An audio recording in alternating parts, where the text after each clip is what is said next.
Amém? Nós lemos assim, Mateus 5, 38. Vocês ouviram o que foi dito, olho por olho e dente por dente. Mas eu lhes digo, não resistam ao perverso. Se alguém o ferir a face direita, ofereça-lhe também a outra. Se alguém lhe ferir a face direita, ofereça-lhe também a outra. Vou pedir para você fazer uma oração rápida, dizendo: Senhor, eu preciso dessa mensagem. Pede para Deus para Ele falar contigo agora. Senhor, fala a cada coração aqui o que o Senhor tem para falar, em nome de Jesus, amém. Esse é o famoso Sermão da Montanha, o maior sermão da história. No capítulo 5, 6 e 7 de Mateus, Jesus resume todo o Evangelho.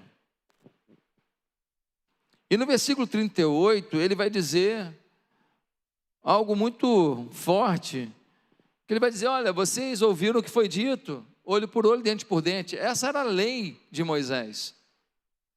Mas aí ele vai dizer agora: olha, mas eu digo para vocês, ó, não resistam ao perverso, e a quem te esbofetear na face direita, dá também a outra. O que será que Jesus estava dizendo aqui? Será que Jesus estava dizendo: olha, vocês serão vítimas passivas, vocês vão sofrer em silêncio, vocês nunca vão acionar a justiça por algum direito de vocês? Não. Será que é isso que Jesus está dizendo? Será que Jesus está dizendo: olha, você, quando alguém te machucar, para ficar os dois lados machucados, dá o outro lado também? Será que é isso que a Bíblia está dizendo? Queridos, o que Jesus quis dizer? Para entender isso, nós precisamos entender o ambiente. No versículo 38, ele está falando: olha, vocês já ouviram o que diz as Escrituras, ou seja, ele está falando para pessoas que conhecem a lei de Moisés. Ele está dizendo: olha, vocês ouviram que foi dito olho por olho, dente por dente. Como era a lei de Moisés? Você praticou alguma coisa, você recebe a contrapartida no mesmo patamar. Você roubou 100, vai devolver 100. Você feriu uma pessoa, você também vai ser punido na mesma proporção. É olho por olho, dente por dente. Isso não quer dizer que a pessoa faria um juízo próprio e uma decisão própria. Não, juízes determinariam para o dano recebido qual é a contrapartida na mesma medida. Porém, com o passar do tempo, aquilo que está em Êxodo 21, Levítico 24, começou a ser interpretado por um princípio mais pessoal, em que as pessoas começaram a dizer assim: é olho por olho, dente por dente, ou seja, a minha pessoalidade, a minha raiva, o meu rancor, o meu espírito de vingança é que vai responder ao dano que me fizeram. E aí, começa a haver um problema. Por quê? Porque um dano recebido nesta altura, às vezes tinha uma resposta dessa altura. As pessoas começaram a destemperar o seu processo de reflexão, começaram a desenfrear seu espírito de vingança, e tentando justificar com a lei. Diz assim Adam Clarke, um erudito bíblico do século XIX: parece que os judeus usavam essa lei olho por olho, dente por dente, para justificar ressentimentos pessoais e todos os excessos motivados por vingança.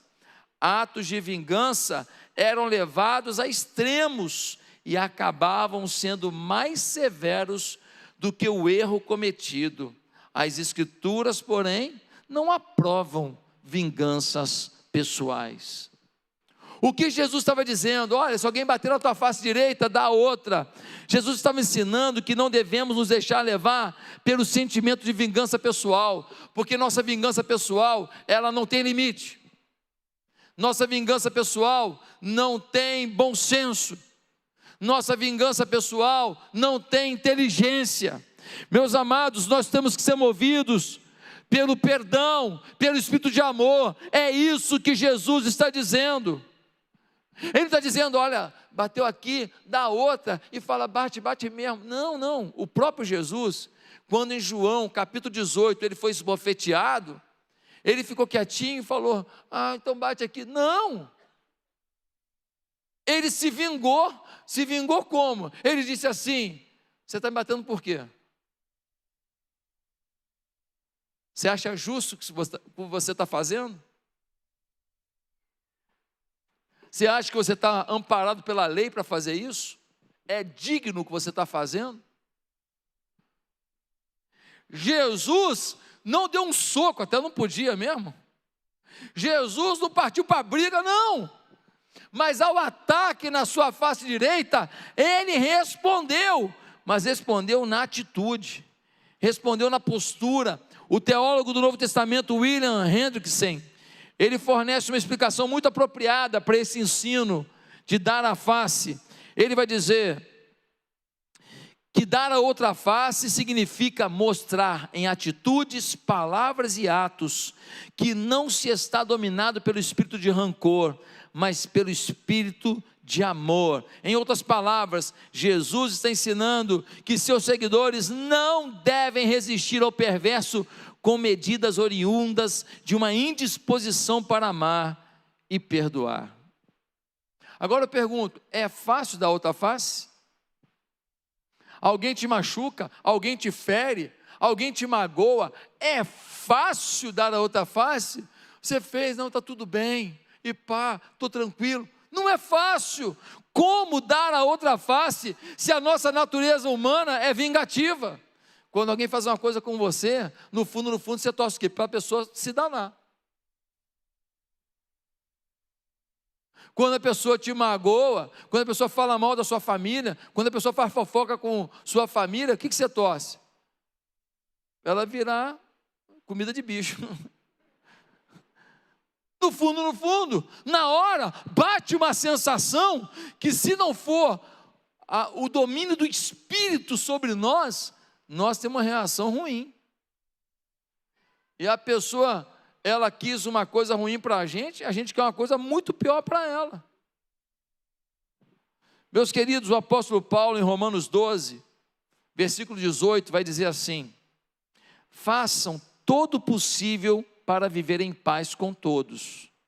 Amados, nunca procurem vingar-se, mas deixem com Deus a ira, pois está escrito, minha é a vingança, eu retribuirei, diz o Senhor.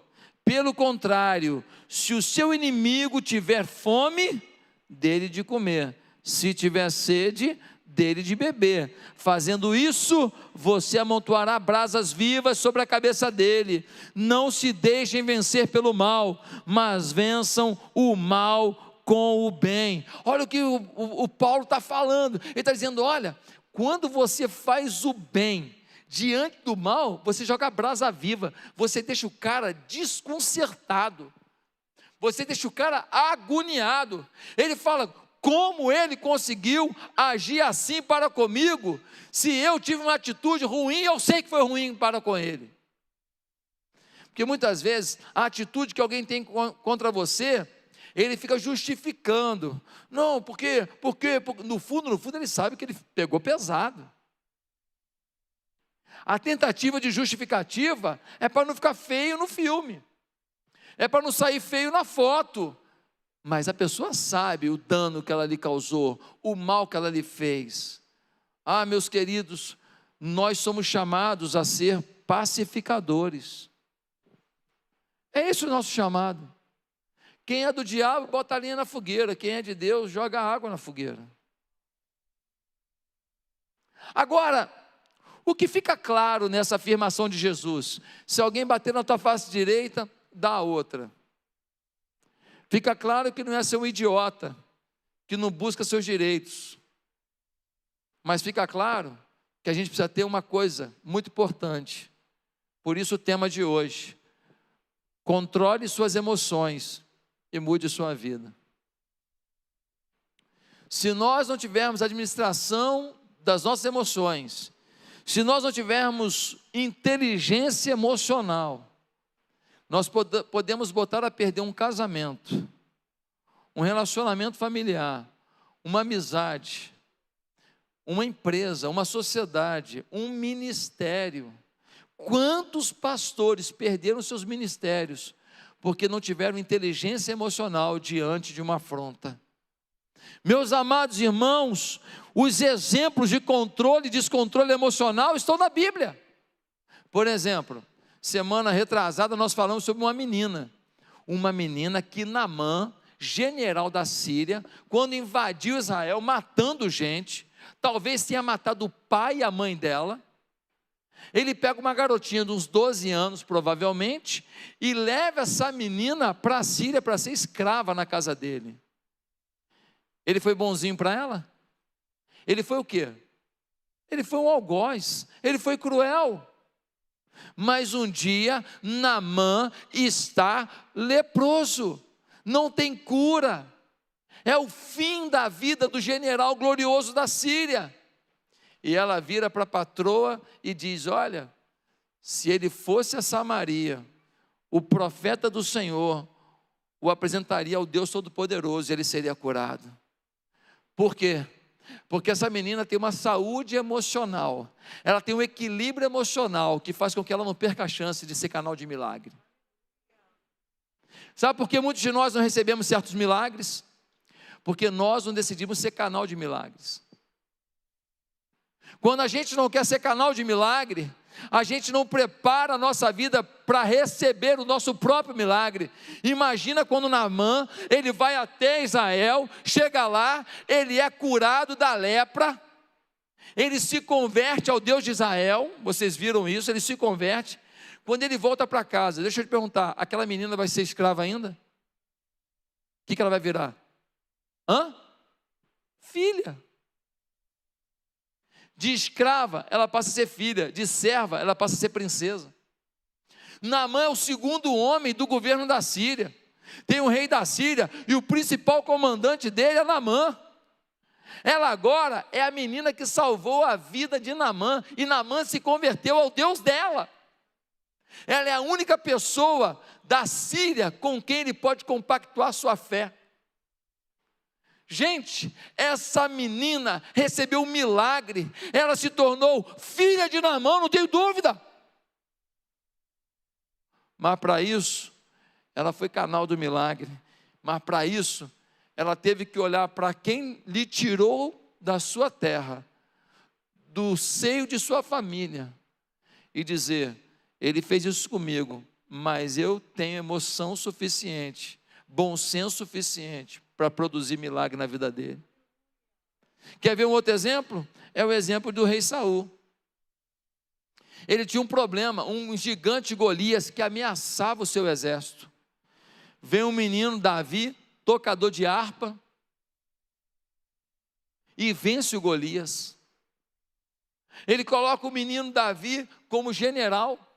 O menino Davi vai às lutas e começa a vencer as batalhas em nome do rei Saul. Mas um dia Davi volta, e quando volta as mulheres falam que Davi está fazendo mais do que Saul. Saul escuta aquilo e fala: que bom que um filho meu foi mais longe do que eu. Não, o que ele faz? Ele acumula uma emoção ruim, um espírito de vingança, de inveja.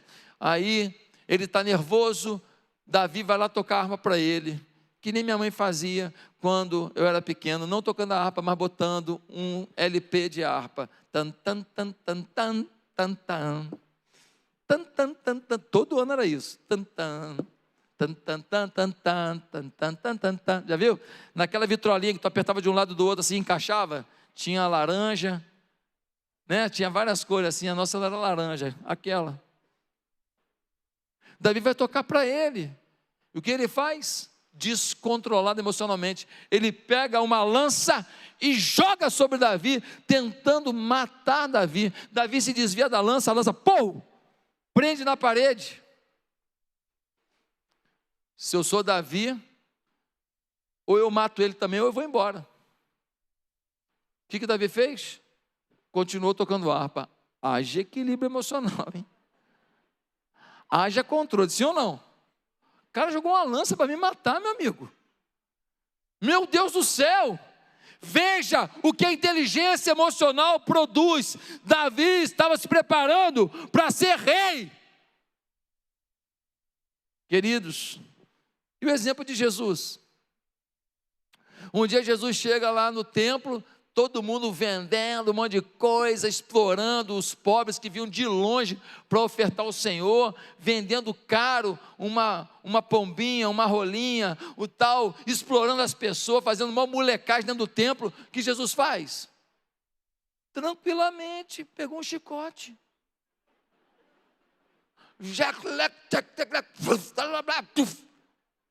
Ele vai ali para tudo. Aí alguém no final fala assim: Jesus, você está nervoso? Eu? Nervoso? Ué, como é que você fez isso? Ué, eu tinha que pedagogicamente explicar para eles que isso é inaceitável. Eu tinha que explicar para eles e para o pessoal lá da Igreja Atitude, Jesus citou, não está nos melhores comentários, que não se pode transformar a casa do Senhor numa casa de exploração. Então, eu fiz a limpa, todo mundo entendeu, todo mundo viu a gravidade da coisa, e eu estou agora, me aproveitei desse sentimento de revolta que eu tive, para fazer o que tinha que ser feito, e agora está tudo bem.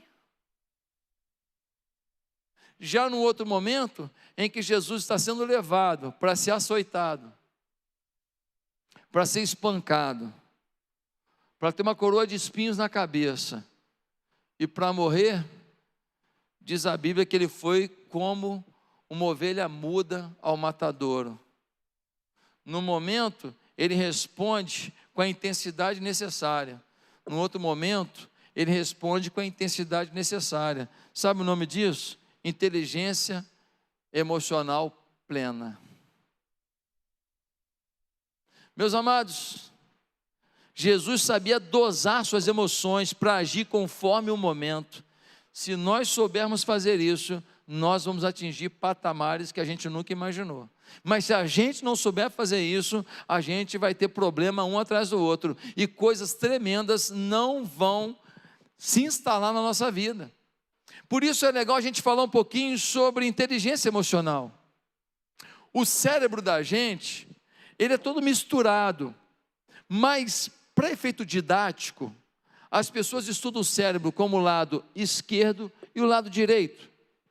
O lado esquerdo do cérebro é onde está a nossa razão. É o hemisfério da razão, da matemática, da lógica, da análise. É o hemisfério cartesiano. É onde a gente vê milimetricamente as consequências das coisas.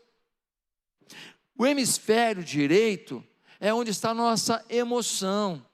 É quando a gente vê de forma mais subjetiva a vida, mais criativa, mais colorida. A gente coloca mais valores emocionais na coisa, a gente coloca mais sentimento na coisa. É esse lado emocional. Se você for só razão, você vai trabalhar, foco, objetivo, ganhar dinheiro e tal, e você não vai amar ninguém, não vai se relacionar direito, não vai amar, não vai perdoar, sua vida é um inferno. Se você for só emoção, você é todo um bobalhão. Não planeja nada. Tudo que te falaram, você acredita, você vai, não, só pela emoção, também não pode. Precisa haver esse equilíbrio. Agora, Daniel Goleman, o pai da inteligência emocional, ele fala que inteligência emocional é desenvolver duas competências: as competências pessoais e as competências sociais. Competências pessoais, porque nós temos que nos perdoar. Nós mesmos fazemos coisas contra nós. Por exemplo, aquela menina que está aqui me ouvindo hoje, que ela diz assim: porque a gente ia casar, e ele me enganou, e ele me enrolou, e agora eu estou triste, e agora a minha vida é isso. Ei, você, na verdade, não está morrendo de raiva dele não, de ódio dele não. Você está morrendo de ódio, de raiva de você, porque você permitiu que isso acontecesse. Ele já tinha provado quem ele era, já tinham te avisado, falaram com você, ele deu indícios, as atitudes dele não eram legais, um dia ele deu em cima de uma melhor amiga sua, mas você insistiu. Por quê? Porque você botou emoção nisso tudo. Então agora, você precisa se perdoar de ter emburrecido por causa da paixão. Porque na verdade, você sabe que você não podia ter se permitido fazer isso. O cara me passou para trás, a sociedade levou tudo, pastor, agora minha vida acabou, e papapá, esse cara, ele vai para o inferno. Olha só, o que o cara fez ou não, é um papo. O outro papo é que você precisa se perdoar. Por quê? Porque tua mulher falou, esse cara é estranho. Porque alguém falou assim, vem cá, mas você botou no papel? Fez contrato? Não, meu amigo, é de confiança. Você não se perdoa de ter acreditado na pessoa que não deveria. Você não se perdoa de ter investido em alguma coisa que estava claro que era perigosa. E você precisa se perdoar para você agora ter uma nova chance. Para você seguir um novo rumo. Senão você vai ficar agarrado nisso aí. O Daniel Goleman, quando ele fala das nossas potencialidades, quando ele fala das nossas competências pessoais e sociais, deixa eu te falar uma coisa, ele não inventou nada. Eita, todo mundo cria, no final para onde? In the Bible. Na Bíblia. Por quê? Porque quando perguntaram para Jesus qual era o maior mandamento, o que ele disse? Ele disse assim: amarás o Senhor teu Deus de todo o teu coração, de toda a tua alma, de todo o teu entendimento. Esse é o grande primeiro mandamento. O segundo, semelhante a esse, é: amarás o teu próximo como a ti mesmo. O Senhor Jesus já estava dando o caminho da inteligência emocional, dizendo: olha, ame a Deus sobre tudo, porque com Deus você vai conseguir fazer duas coisas. Primeiro, amar a si mesmo, competência pessoal, e amar ao próximo, competência social.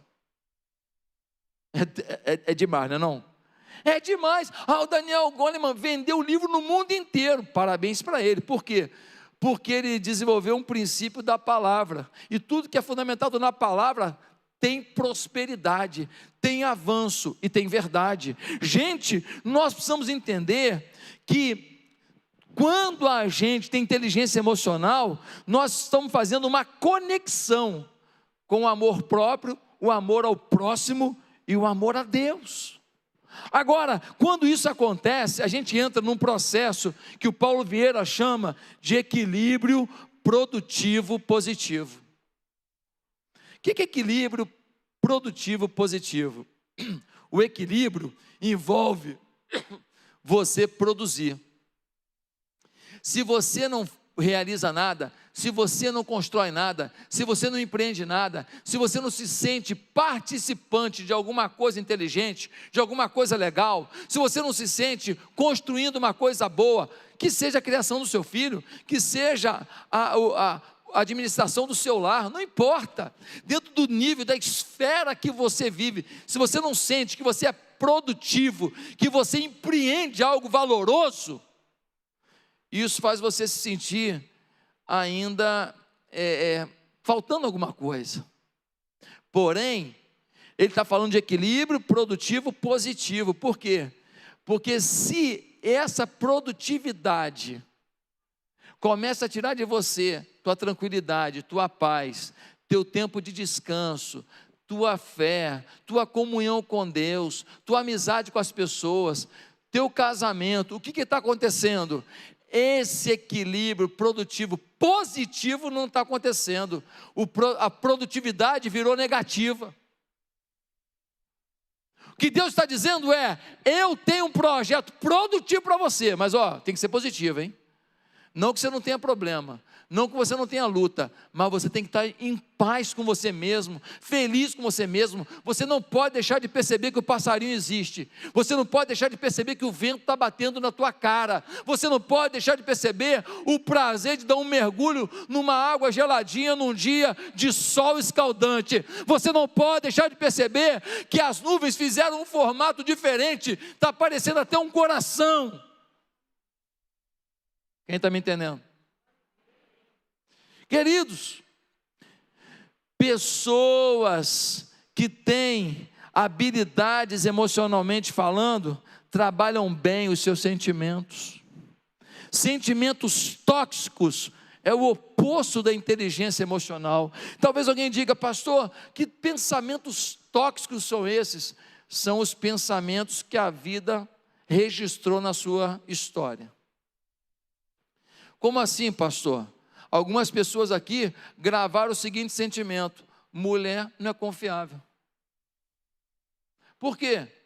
Porque a mãe traiu o pai. Alguns aqui criaram uma convicção. Qual é a convicção? Pessoas não são confiáveis. Por quê? Porque o pai era rico e o sócio levou tudo. Algumas pessoas desenvolveram um sentimento muito ruim de que não se leva desaforo para casa. Por quê? Porque suas famílias eram bélicas, eram de guerra, tudo era resolvido no grito e no sopapo. Algumas mulheres desenvolveram o seguinte pensamento: homem não presta. Por quê? Porque o papai não foi legal, ou porque alguém se apropriou e abusou em um momento de sua vida.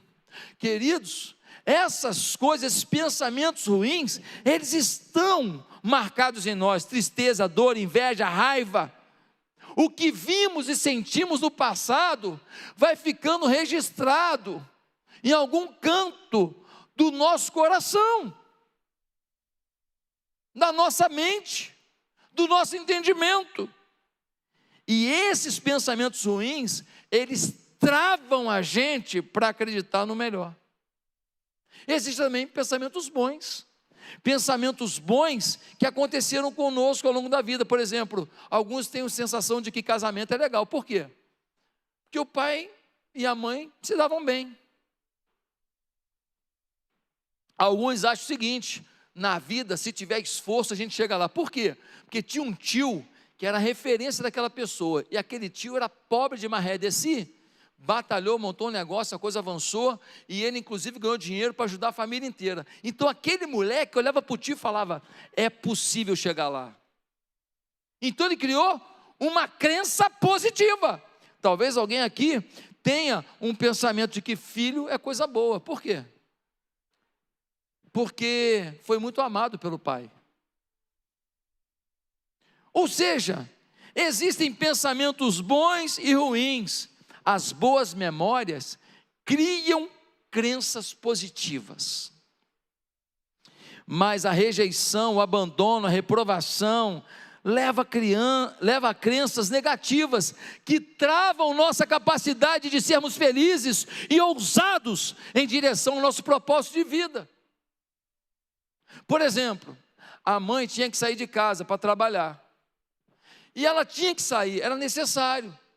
Só que a filhinha dela tinha que ficar em casa, sozinha, quando chegava da escola. E aí, quando ela ficava sozinha em casa, tinha um membro da família que de vez em quando abusava ou tentava abusar dela. Qual a sensação que ela teve? A mãe saiu para trabalhar, precisava, mas a sensação dela foi qual? Abandono, rejeição. Minha mãe preferiu o emprego, o dinheiro, do que eu. E por causa disso, eu sofri, eu padeci. Alguém vai pagar o preço das suas dores. Com certeza você vai pagar. E com certeza alguém ao seu redor vai pagar. Por isso que nós temos que pegar toda essa bagagem de sensações negativas que geraram crenças negativas, e nós precisamos tratá-las, para quando alguém bater na nossa face, a gente dá outra. A gente revidar, mas revidar na atitude, no ato, na postura, nos valores. E não revidar com uma agressão maior. Não posso receber uma cusparada na cara e devolver um tiro. Meus amados, há recursos na pessoa que são incríveis, que garantiriam a essa pessoa uma vida abençoada, próspera, de relacionamentos maravilhosos. Mas as travas negativas, os sentimentos negativos, as memórias negativas, têm roubado da gente a percepção de que não é nosso passado que faz o nosso futuro, mas é a nossa atitude do presente. Hoje aqui, nós temos que controlar nossas emoções. Nós temos que ter essa inteligência emocional, mas a pergunta é: como conseguimos dar a outra face, pastor? Como conseguimos jogar fora os sentimentos tóxicos? Como conseguimos ter crenças positivas? Ei, só tem um negócio que joga fora as crenças negativas, que fazem você se ancorar, você se prender em coisas que estão acabando com a sua sexualidade, acabando com o seu caráter, acabando com os seus valores, acabando com sua estima, acabando com sua fé. Só tem uma coisa, sabe o que é? Perdoar.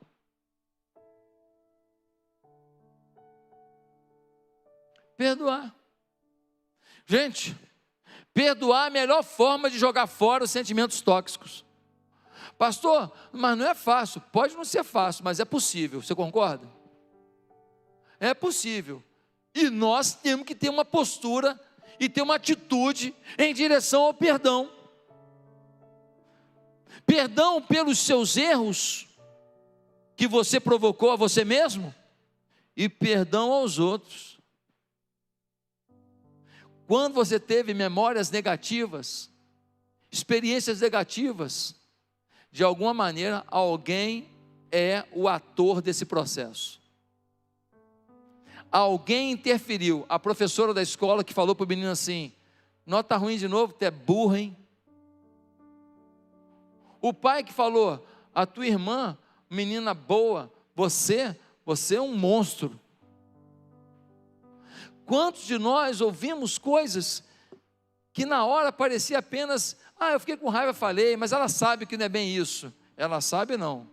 A gente não sabe como ficou registrado nos anais da mente e do coração da pessoa aquilo que ela viveu e ouviu. Meus amados, o perdão é o único jeito de você remover essa lembrança, essa trava do teu futuro, essa trava da tua felicidade. Há um potencial para todo mundo aqui, para poder, dentro da sua realidade de vida, se sentir feliz, satisfeito, ter a paz de saber: eu estou fazendo bem feito o que eu me proponho a fazer, eu estou realizado com o que eu estou conquistando. Todo mundo aqui. Mas as crenças negativas, elas determinam o teu relacionamento, elas determinam a tua pegada no teu trabalho, elas determinam como você vê as pessoas, elas determinam o quanto você vai ser engajado ou não na obra de Deus, elas determinam o quanto você vai ter fé. Agora, o que a gente aprende nisso aqui? Vamos lá. Pensa numa semente muito boa. Pensou? Semente boa. Eu pego essa semente boa e boto numa terra fértil. O que acontece? A semente germina e vira uma árvore maravilhosa, beleza? Agora pega a mesma semente poderosa e bota numa terra dura, sem nutriente, infértil. O que acontece com a semente? Ela não vai germinar. O que mostra que o poder não está na semente, está na terra. A semente tem um poder nela, mas se não tiver o poder da terra, não vai ter germinação. O que eu estou querendo dizer com isso? A palavra de Deus, ela nos dá as sementes. Vamos lá? Deus te ama, sim ou não? Deus tem todo o poder, sim ou não? Quando você vence uma batalha pela fé, o nome do Senhor é engrandecido, sim ou não? O Senhor, Ele pode pegar qualquer dor da nossa vida e remover, sim ou não? A oração pode mover qualquer área da nossa história, sim ou não? As sementes estão aí. Mas a pergunta é, e o teu coração é fértil para essa semente? O que eu estou querendo que você entenda? Que não adianta as sementes da palavra serem poderosas, incríveis, alucinantes, tremendas, se o teu coração, que é a terra, não abraçar essa semente e falar, germina agora na minha vida. Queridos,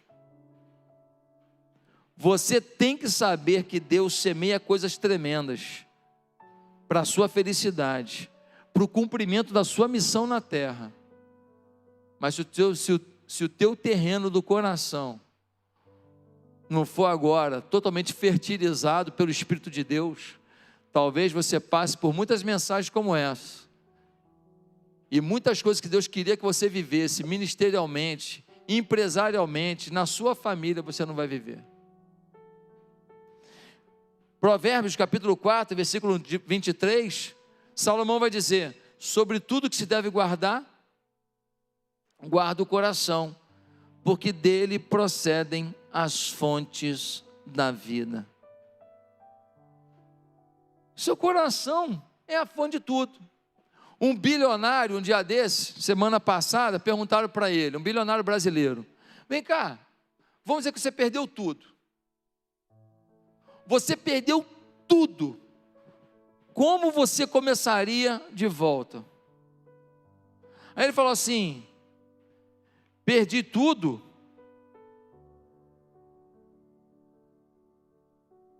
Perdi tudo, mas eu perdi todo o meu dinheiro. Perdeu todo o seu dinheiro.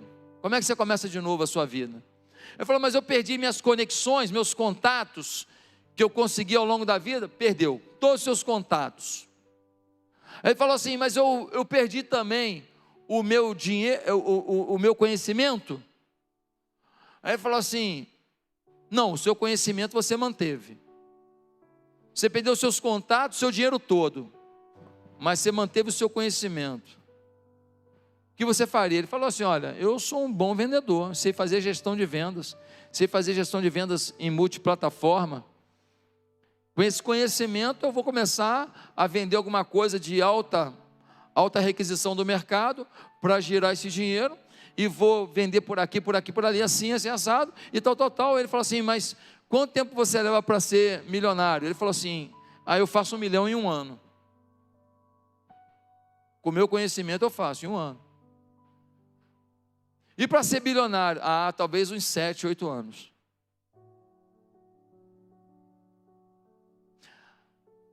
Porque essa pessoa tem uma crença positiva. Ela acredita que se ela perdeu o dinheiro e ela manteve o coração equilibrado, ela manteve o pensamento equilibrado, ela vai na força, não pensando no que perdeu, mas pensando no que pode ganhar, e ela reconstrói a vida. Sabe qual é o problema da gente? É que a gente tem um conhecimento poderoso da palavra de Deus, de promessas incalculáveis, inimagináveis, mas a gente não toma posse. Já reparou que todos os conselhos de Jesus são mais fáceis de fazer e mais difíceis de acreditar? Por exemplo, o que é mais fácil? É mais fácil você virar para um aleijado de nascença e falar assim, levanta aí agora, em nome de Jesus. E você estende a mão, ele pega na sua mão e levanta, e ele sai andando. O que é mais fácil de fazer? É isso? Ou é pegar a pessoa, levar para uma cirurgia, levar para outra, faz fisioterapia, depois faz enxerto, mais uma cirurgia, mais fisioterapia, mais enxerto, mais fisioterapia, mais... O que é mais fácil de fazer? Com certeza, estender a mão e falar, levanta em nome de Jesus. Mas é mais difícil de crer. O que é mais fácil? Abrir o mar vermelho, estendendo um cajado que estava na mão de Moisés, e falar assim, podem marchar. E o povo começar a marchar, o mar vermelho se abrir, o povo atravessar e chegar do outro lado? Ou você ter que parar ali, milhares de navios para transportar 2 milhões de pessoas de um lado para o outro do mar vermelho? O que é mais fácil? Mais fácil o povo andar e atravessar a pé em minutos o mar vermelho. Porém, é mais difícil de crer. O que está claro aqui? É que a fé nas crenças positivas que estão em você é que faz com que você mude a trajetória da sua vida hoje. É a fé nas crenças sobrenaturais que você já tem, que fazem você, diante dos tapas na cara do mundo, falar, ainda que bata do outro lado, eu sei quem eu sou, e eu vou chegar onde Deus determinou. Você precisa crer que você, independente do histórico que você teve, das passagens ruins que você passou, das situações conflitantes que você viveu, dos erros que você praticou, existe um Deus perdoador que transforma a tua frustração, a tua dor em experiência para os outros quando você estiver na conquista e na vitória. Deus, muitas vezes, tem mais prazer de pegar um ferrado, abandonado, estragado, errado que nem você, e chegar com você no clímax da fé, do que às vezes alguém que foi uma vida mais ou menos, tranquila, nunca fez nada demais. Sabe por quê? Porque o teu testemunho vai falar para muita gente ferrada, estragada, lambuzada igual você.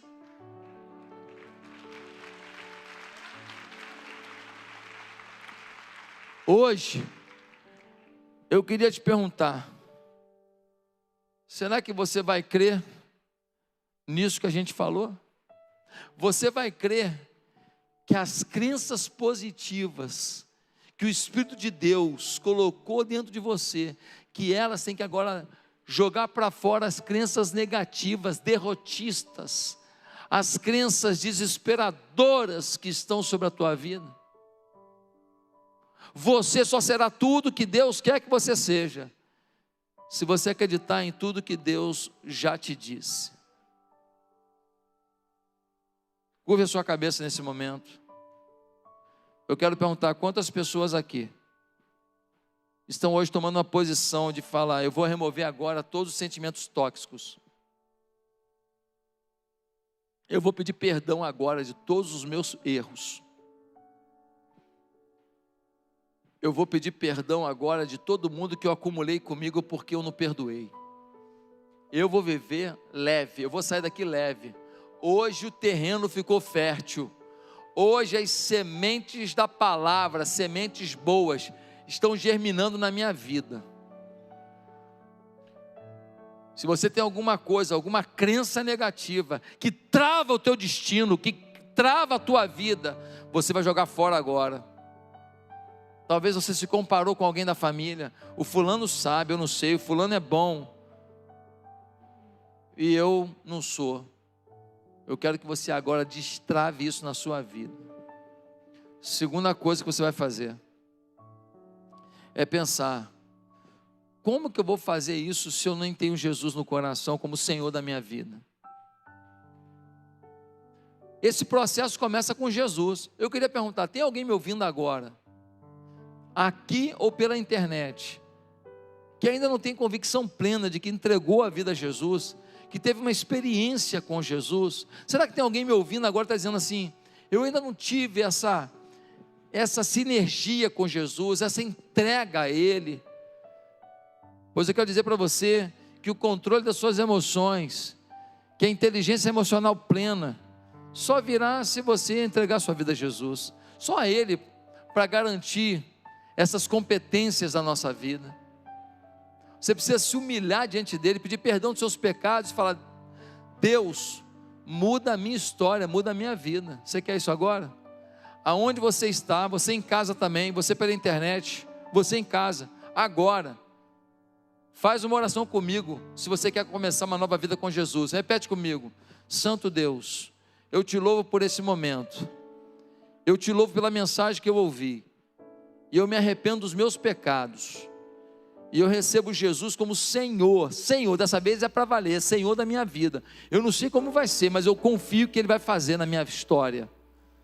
Perdoa os meus pecados, ó Pai, no nome de Jesus, amém.